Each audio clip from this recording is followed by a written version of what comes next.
हमें इस दुनिया से जाना है और जाने से पहले हमें सामान तैयार करना है। तो हम बात कर रहे थे कि हज़रत इब्राहीम बिन अदहम रहमतुल्लाह अलैहि ने एक तरीक़ा बताया। अब आया दूसरा तरीक़ा। हज़रत इब्राहीम बिन अदहम रहमतुल्लाह अलैहि ने फरमाया कि मैं तुम्हें दूसरा तरीक़ा बताता हूँ। तो हज़रत इब्राहीम बिन अदहम रहमतुल्लाह अलैहि ने फरमाया, अल्लाह ताला ने कुरान करीम के अंदर अजीब अंदाज से फरमाया है, या माशरल जिन्नि वल इंसी इन इस्तताअतुम अन तनफुज़ू मिन अक़तारिस समावाति वल अर्ज़ि फनफुज़ू ला तनफुज़ूना इल्ला बिसुल्तान। ऐ जिन और इंसान के घूरो, अगर तुम्हारे अंदर इस्तिताअत है, अगर तुम्हारे अंदर ताकत है तो तुम इस दुनिया से निकल जाओ। तो हज़रत इब्राहीम बिन अदहम रहमतुल्लाह अलैहि ने फरमाया कि अगर तुम्हें गुनाह करना ही है तो बादशाह के मुल्क में रहकर बादशाह के नाफरमानी करना यह सही नहीं है, ठीक नहीं है। इसलिए कि दुनिया ये अल्लाह रब्बुल इज़्ज़त का मुल्क है और अल्लाह ताला इस दुनिया के बादशाह है। तुम अल्लाह ताला के मुल्क में रहकर अल्लाह ताला के नाफरमानी कैसे करोगे, लिहाजा तुम इस दुनिया से निकल जाओ। तो इन्होंने कहा कि हज़रत ये भी मुमकिन नहीं है कि हम इस दुनिया से कैसे निकलेंगे। अगर हम कब्रिस्तान में जाएंगे तब भी हम इस दुनिया में हैं, अगर हम करीमगंज से सिलचर जाएंगे तब भी इस दुनिया में हैं, लेकिन फिर भी हम इस दुनिया से तो खारिज नहीं हो सकते, निकल नहीं सकते। तो हज़रत इब्राहीम बिन अदहम रहमतुल्लाह अलैहि ने फरमाया, चलो मैं तुम्हें तीसरा तरीक़ा बताता हूँ। जब तुम्हारा इंतकाल हो जाएगा और दफन करके कब्र में रख दिया जाएगा तो तुम यूँ कह देना कि जब नकीर मुनकिर फरिश्ता आएगा कि no admission without the permission, कि तुम यहाँ पर बगैर इजाज़त क्यों आए। क्योंकि आजकल लोग अपने गेट के सामने, घर के सामने लिख कर लगा देते हैं, no admission without the permission. इसलिए इस देहाती ने फ़ौरन कहा कि हज़रत मैं फरिश्तों को कैसे मना कर सकता हूँ, अब लोहा गर्म है और चोट लगाने का वक़्त है, अब तो हमारा कोई हैसियत ही नहीं। तो हज़रत इब्राहीम बिन अदहम रहमतुल्लाह अलैहि ने फरमाया, ऐ दोस्त, अगर तुम्हारा कोई हैसियत ही नहीं तो तुम इतने बड़े परवरदिगार के नाफरमानी क्यों कर रहे हो। तो फिर इब्राहीम बिन अदहम रहमतुल्लाह अलैहि ने फरमाया, चलो मैं तुम्हें चौथा तरीक़ा बताता हूँ। वो ये है कि जब क़यामत के दिन तुम्हें उठाया जाएगा और तुम्हारा नकीर और मुनकिर, यानी तुम्हारा नेक और बुरा अमाल को खोला जाएगा, तुम्हारे रजिस्टर को जब खोला जाएगा और फरिश्तों को हुक्म दिया जाएगा कि इनको घसीट कर जहन्नम में फेंक दो, तो तुम यूँ कह देना कि हम नहीं जाता।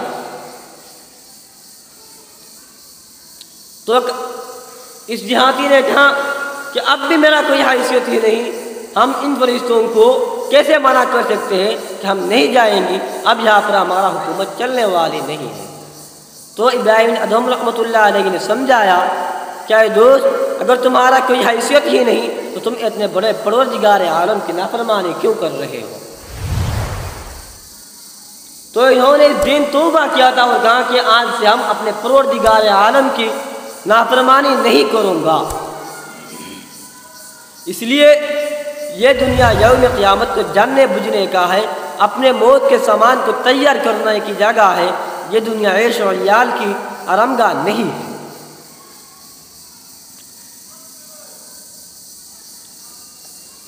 कुरान करीम में अल्लाह ताला ने अजीब अंदाज से हर सूरतों के अंदर, हर पारा के अंदर फरमाया था और ये तरतीब भी दिया था कि जहाँ पर दोज़खी की बात आती है वहाँ पर जन्नती की बात आती है, जहाँ पर जहन्नमी की बात आती है वहाँ पर जन्नती की बात आती है, जहाँ पर बुराई की बात आती है वहाँ पर सालिहीन की बात भी आती है, मुत्तकीन की बात भी आती है।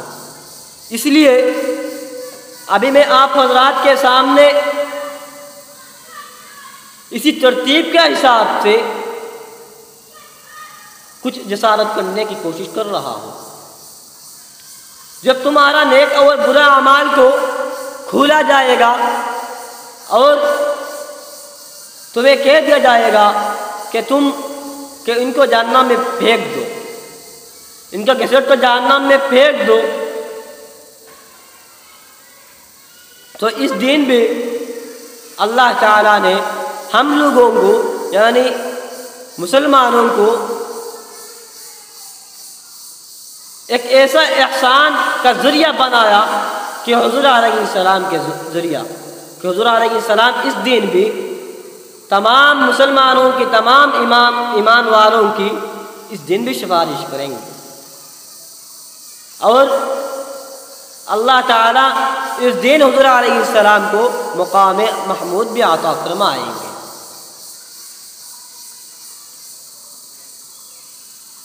इस दुनिया के अंदर जो भी नेक और बुरा अमल हम लोग करेंगे, इसी को हमें यौम आखिरत में हमारे नामा आमाल के तौर पर हमारे दाएं और बाएं हाथ में दे दिया जाएगा।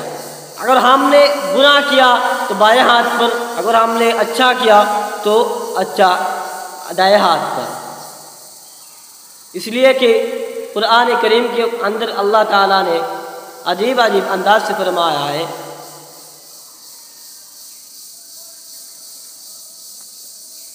इंसान के दोनों कंधों पर दो फरिश्ते होते हैं जिनको हम किरामान कातिबीन के नाम से जानते हैं। वो दो फरिश्ते नगरा हैं, वो दो हमेशा लिखने रहते हैं कि इंसान क्या क्या अमाल कर रहे हैं। तो जिस दिन हमारा हिसाब व किताब होगा, इस दिन इन दोनों रजिस्टर को हमें हमारे उठाया जाएगा। जब हम किसी नेक काम की इरादा करते हैं तो दाएं कांध में बैठने वाला, दाएं शोल्डर के अंदर बैठने वाला जो फरिश्ता है वो फौरन लिख देते हैं हमारे इरादा के ऊपर। और जब बुरे कामाल करते हैं, बुरे काम करते हैं, तो हमारे जो बाएं शोल्डर के अंदर जो फरिश्ते बैठे हुए हैं वो इस वक्त तक नहीं लिखते जब तक दाएं शोल्डर वाले फरिश्ते ये ना कह दे कि भाई तुम लिखो, क्योंकि वो इनसे इजाज़त मांगते हैं। जब बंदा किसी गुनाह का इरादा करता है तो अल्लाह रब्बुल इज़्ज़त के हुक्म फौरन नहीं होते हैं कि फरिश्तों तुम लिखना शुरू करो, बल्कि हमारे बुराई इस वक्त लिखना शुरू होता है जब हम बुराई करना शुरू करते हैं। इसलिए हमें परहेज करना है और अल्लाह रब्बुल इज़्ज़त से दुआ करना है कि अल्लाह रब्बुल इज़्ज़त हम सब को यौम क़यामत की और यौम जज़ा के दिन की याद करने की तौफ़ीक़ अता फरमाए और नेक अमाल करने की तौफ़ीक़ अता फरमाए और बुज़ुर्गों की तरीक़ों पर चलने की तौफ़ीक़ अता फरमाए। अल्लाह ताला के हुक्म को मानकर रसूलुल्लाह सल्लल्लाहु अलैहि वसल्लम के तरीक़ा के मुताबिक ज़िंदगी बसर करने की तौफ़ीक़ अता फरमाए। इसलिए अल्लाह रब्बुल इज़्ज़त ने कुरान करीम के अंदर जो जन्नती है इनके बेशुमार नियामतें बयान की है।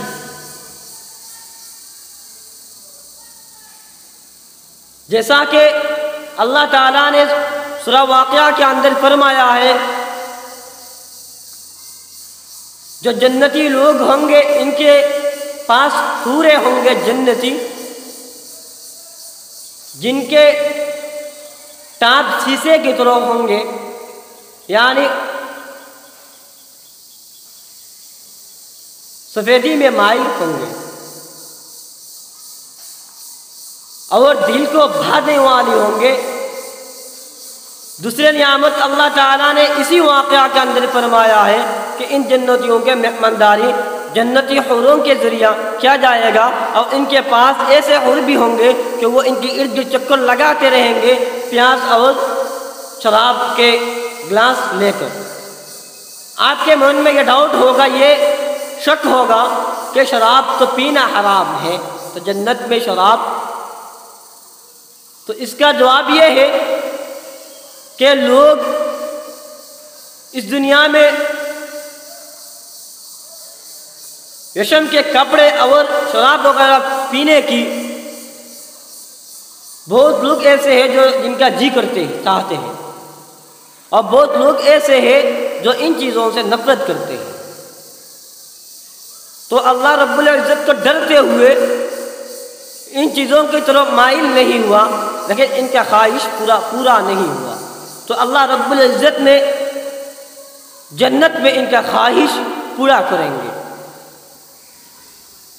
इसी वाक़या के अंदर अल्लाह ताला ने फरमाया है, अला सुरुरिन मौज़ूनतिन मुत्तकीन अलैहा मुतक़ाबिलीन, सुने के तार से बनी हुई तख्तों पर टेक लगाकर एक दूसरे के आमने सामने होकर बैठेंगे। क्योंकि बहुत ही कम लोगों को इस दुनिया में सोने के तार से बनी हुई तख्त पर बैठना नसीब होता है।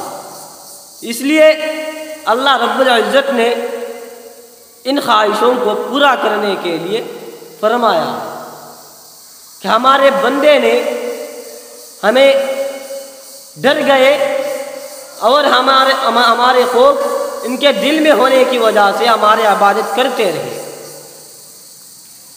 इसलिए अल्लाह ताला ने बेशुमार नियामतों का तज़किरा किया है जन्नतियों के बारे में, और जहन्नामियों के बारे में भी फरमाया है कि अगर तुम बुरा अमाल करोगे तो अल्लाह रब्बुल इज़्ज़त जब तक तुम्हारे बुरा अमाल का बदला नहीं देगा तब तक तुम्हारा माफ़ी तलाबी नहीं होगी।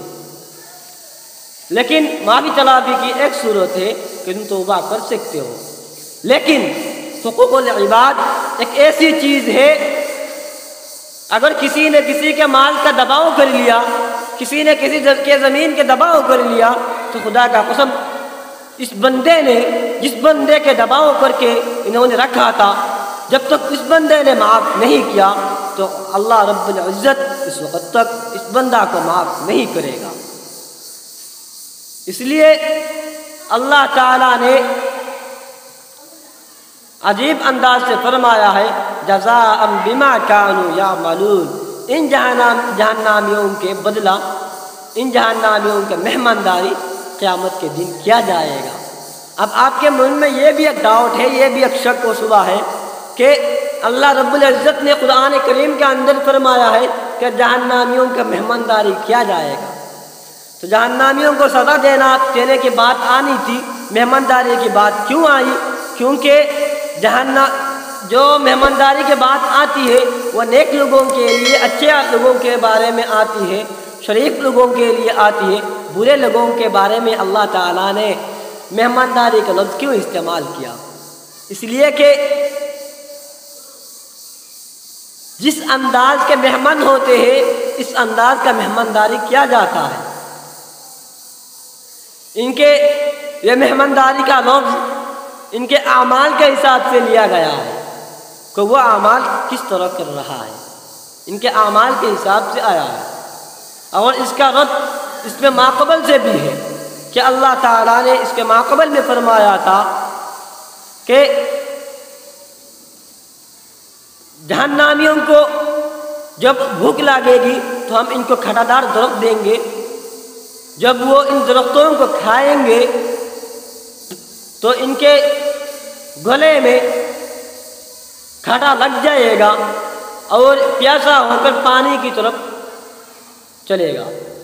तो अल्लाह ताला इनको पिलाएंगे गर्म पानी, जब वो अपने मुंह में डालेंगे तो अपने पेट के पीप तक गलकर नीचे उतर जाएगा।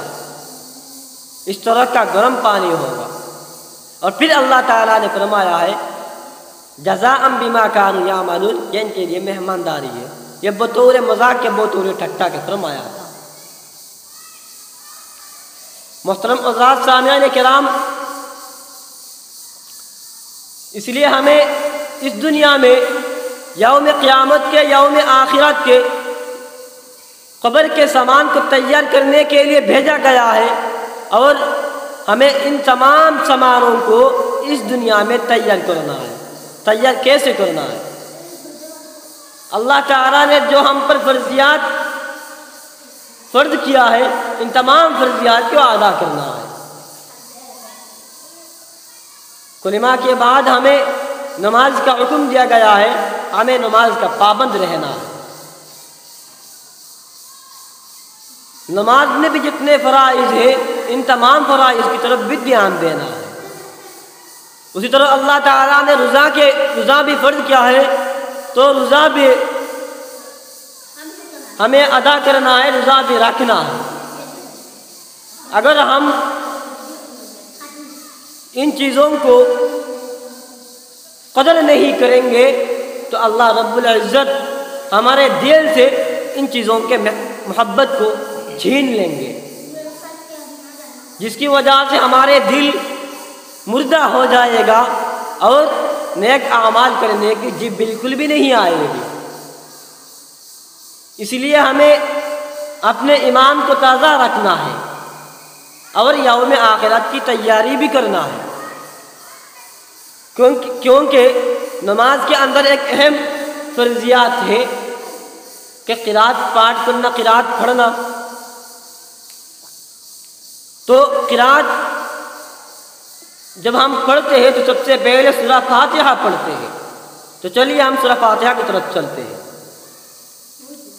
जैसे ही हम कहते हैं अल्हम्दुलिल्लाहि रब्बिल आलमीन, तमाम तारीफ़ें इस अल्लाह के लिए है जो तमाम जहानों को पालने वाला है। सबसे पहला लफ्ज़, सबसे पहला वर्ड हमने लाया है अल्हम्दु।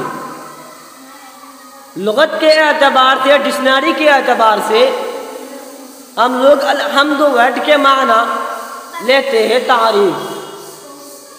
किसी भी तारीफ़ को हम कहा जाता है।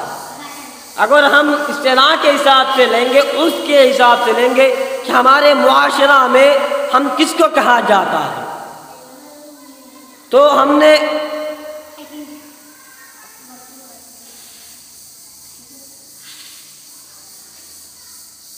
बाज़ किताबों के अंदर पढ़ा है अल्हम्दु हुवा सनाउ बिल लिसान अला जमीअल इख्तियारी बिनियामतिन और बिगैरिहा, और बाज़ की किताब के अंदर बगैर बा के भी आया है। जैसे मुख्तसरुल मानी के अंदर बा के साथ आया है और इसके मुख्तसरुल मानी के मतन में बगैर बा के साथ आया है।